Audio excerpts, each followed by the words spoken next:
বাংলাদেশে শীত মানেই হাঁস খাওয়ার আমেজ লেগে যায় ঘরে ঘরে। আমরা যেহেতু শীত প্রধান দেশে থাকি, এই আমেজটা আমরা সারা বছরই উপভোগ করতে পারি কম বেশি।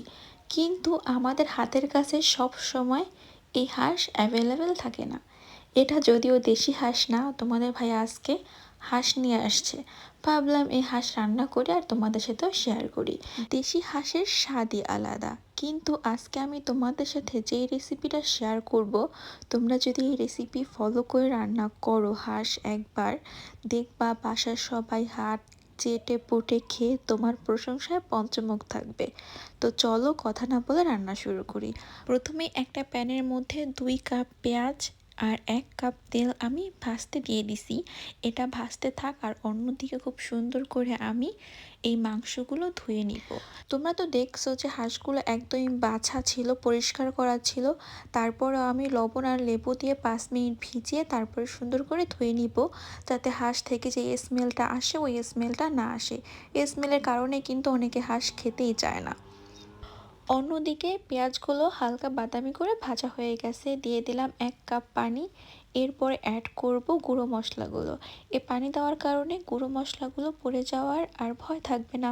তো দিয়ে দিলাম ধনিয়া গুঁড়ো, হলুদের গুঁড়ো, মরিচের গুঁড়ো, জিরা গুঁড়ো আর হচ্ছে গরম মশলার গুঁড়ো। বাটা মশলার মধ্যে আদা রসুন বাটা আর সাথে 2টা টমেটো দিয়ে দিলাম।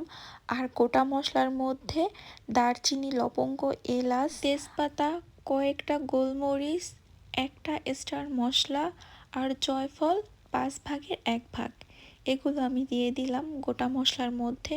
এগুলো আগে দিলে আরও বেশি ভালো হতো, প্রথমে আমার মনে ছিল না। এগুলোকে এখন আরও একটু পানি দিয়ে খুব সুন্দর করে কষিয়ে নিব।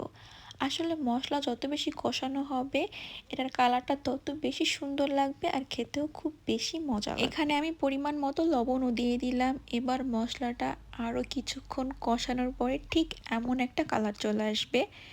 এর মধ্যে আমি দিয়ে দিব একদম বেছে ধুয়ে রাখা হাঁসের মাংসগুলো। তোমরা হয়তোবা এই হাঁসের মাংসগুলো দেখে বুঝতে পারতেছো এই হাঁসটা অনেক বেশি বড় ছিল, মাংসগুলো একদম লাল লাল হয়ে গেছে। তো হতেও একটু সময় লাগবে। এটাকে আমি কড়াইতে বেশ কিছুক্ষণ মশলার সাথে কষিয়ে তারপরে দিয়ে দিব। প্রেসার কুকারে 6-7টা সিটি দিয়ে নামিয়ে ফেলবো। আর এবার দিব কোকোনাট মিল্ক। এটা না দিলে আমার কাছে মনে হয় হাঁসের মাংস রান্না অসম্পূর্ণ। এটাই হচ্ছে আজকের রান্নার মূল উপকরণ। হাঁসের মাংস আমার কাছে নারকেল বাটা বা নারকেলের ক্রিম ছাড়া অসম্পূর্ণ।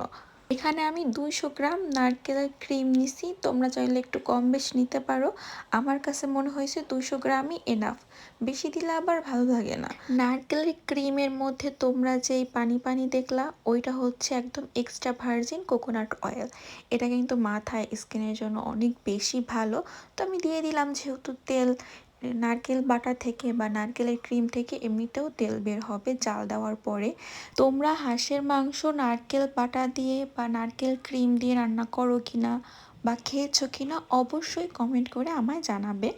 কড়াইতে বেশ কিছুক্ষণ রান্না করার পরে এবার দিয়ে দিলাম প্রেসার কুকারে পরিমাণ মতো পানি দিয়ে। তোমরা যতটুকু ঝোল খাবা ঠিক ততটুকুই পানি দিবা। আমি যেহেতু একদমই ঝোল খাবো না, একদম এইরকম মাখো মাখো খাবো। একদম তেল ভেসে আসছে আর কালারটা দেখো।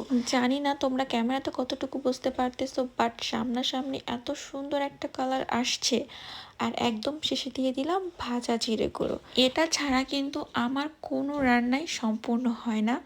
এবার রান্না শেষ, আমি একটা বাটিতে বেড়ে নিতেছি। তোমরা কিন্তু অবশ্যই জানাবে এই পুরো ব্লগ কেমন লাগলো।